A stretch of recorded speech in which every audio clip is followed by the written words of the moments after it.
আগামী ওডিআই বিশ্বকাপে দক্ষিণ আফ্রিকা এবং জিম্বাবুয়ে সরাসরি কোয়ালিফাই করবে স্বাগতিক দল হিসেবে। এদিক দিয়ে র্যাঙ্কিংয়ে 1 থেকে 8 নম্বরে অবস্থান করা দল তারাও জিম্বাবুয়ে এবং দক্ষিণ আফ্রিকার সাথে সরাসরি কোয়ালিফাই করবে। দক্ষিণ আফ্রিকার যেহেতু 1 থেকে 8-এর মধ্যে থাকার সম্ভাবনা প্রবল, তাই নবম অবস্থানে থাকা দলটিও কিন্তু সরাসরি কোয়ালিফাই করতে পারবে। এদিক দিয়ে বাংলাদেশের রেটিং পয়েন্ট 75 এবং র্যাঙ্কিং অবস্থান 10, আর ওয়েস্ট ইন্ডিজ 9 রয়েছে 80 রেটিং পয়েন্ট নিয়ে।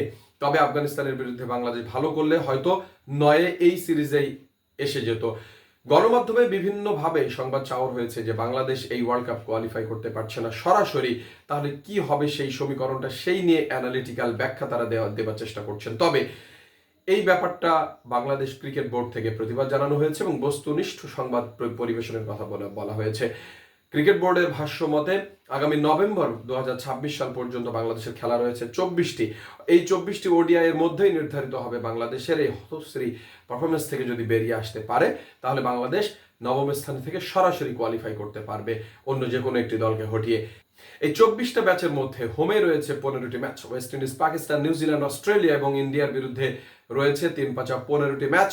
এখানে ভালো করতে হবে। পাশাপাশি অ্যাওয়েতে 5-3-8টি ম্যাচ রয়েছে, যেখানে জিম্বাবুয়ের বিরুদ্ধে 5টি এবং আয়ারল্যান্ডের বিরুদ্ধে 3টি। যেহেতু এটা আইসিসি ট্যুর প্ল্যান, সুতরাং এই খেলাগুলো অনুষ্ঠিত হবেই। এখানে যদি বাংলাদেশ ভালো করতে পারে এবং ভালো করে র্যাঙ্কিংয়ের উন্নতি করতে পারে, তাহলে এখনই বাংলাদেশের সেই বিশ্বকাপে সরাসরি কোয়ালিফায়ার যে সমূহ সম্ভাবনা, সেটা তার দ্বার রুদ্ধ হচ্ছে না, বরং আগামী বছর 2026 সালের নভেম্বর পর্যন্ত সুযোগ থাকছে বাংলাদেশের জন্য। দেখা যাক বাংলাদেশ দল সরাসরি কোয়ালিফাই করতে পারে কিনা।